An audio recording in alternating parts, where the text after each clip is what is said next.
Hello everyone. आज हम GS में देखेंगे संघ लोक सेवा आयोग और राज्य लोक सेवा आयोग। तो सबसे पहले देखते हैं संघ लोक सेवा आयोग। ये आता है अनुच्छेद 315 के अंतर्गत। यह एक परामर्शदात्री संस्था होती है। इसमें सदस्य होते हैं एक अध्यक्ष और 10 अन्य सदस्य। नियुक्ति होती है राष्ट्रपति के द्वारा। योग्यता इसमें आधे सदस्यों को 10 वर्ष शासकीय सेवा का अनुभव होना आवश्यक होता है। इसका कार्यकाल होता है 6 वर्ष या 65 वर्ष की आयु तक।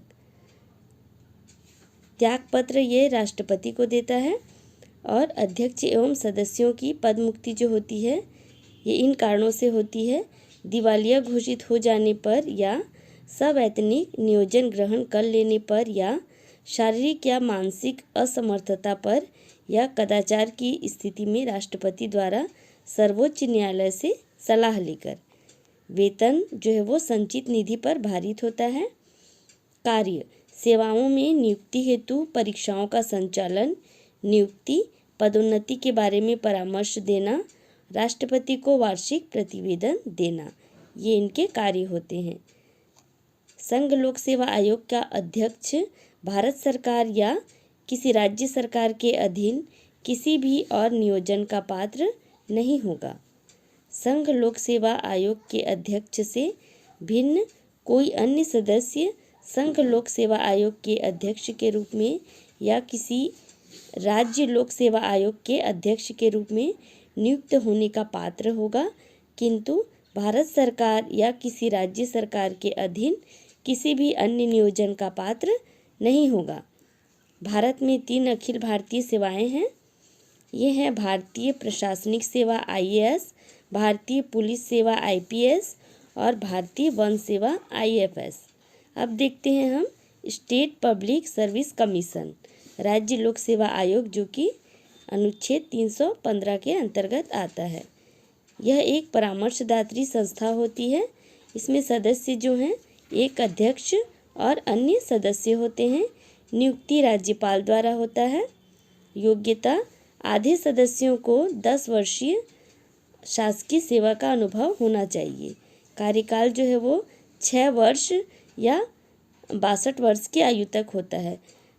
अपना जब कार्य शुरू किया है तब से लेकर के उसे 6 वर्ष तक कम से कम होने चाहिए, या तो फिर उसकी आयु जो है वो 62 वर्ष तक होनी चाहिए।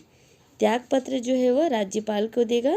अध्यक्ष एवं सदस्यों की पद मुक्ति संघ लोक सेवा आयोग के सदस्यों की तरह होती है। वेतन राज्य की संचित निधि पर भारित होता है। कार्य: राज्य सेवाओं में नियुक्ति हेतु परीक्षाओं का संचालन, नियुक्ति पदोन्नति के बारे में परामर्श देना, राज्यपाल को वार्षिक प्रतिवेदन देना। किसी राज्य लोक सेवा आयोग का अध्यक्ष संघ लोक सेवा आयोग के अध्यक्ष या अन्य सदस्य के रूप में अथवा किसी अन्य राज्य लोक सेवा आयोग के अध्यक्ष के रूप में नियुक्त होने का पात्र होगा, किंतु भारत सरकार या किसी राज्य की सरकार के अधीन किसी अन्य नियोजन का पात्र नहीं होगा। किसी राज्य लोक सेवा आयोग के अध्यक्ष से भिन्न कोई अन्य सदस्य संघ लोक सेवा आयोग के अध्यक्ष या किसी अन्य सदस्य के रूप में अथवा उसी या किसी अन्य राज्य लोक सेवा आयोग के अध्यक्ष के रूप में नियुक्त होने का पात्र होगा, किंतु भारत सरकार या किसी राज्य की सरकार के अधीन किसी अन्य नियोजन का पात्र नहीं होगा। संयुक्त राज्य लोक सेवा आयोग: यदि 2 या 2 अधिक राज्य करार करने के लिए संयुक्त राज्य लोक सेवा आयोग की स्थापना का संकल्प कर विधानमंडल से पारित प्रस्ताव भेजते हैं तो संसद विधि द्वारा संयुक्त राज्य लोक सेवा आयोग का गठन कर सकेगा। इसके अध्यक्ष एवं सदस्यों की नियुक्ति राष्ट्रपति द्वारा की जाती है।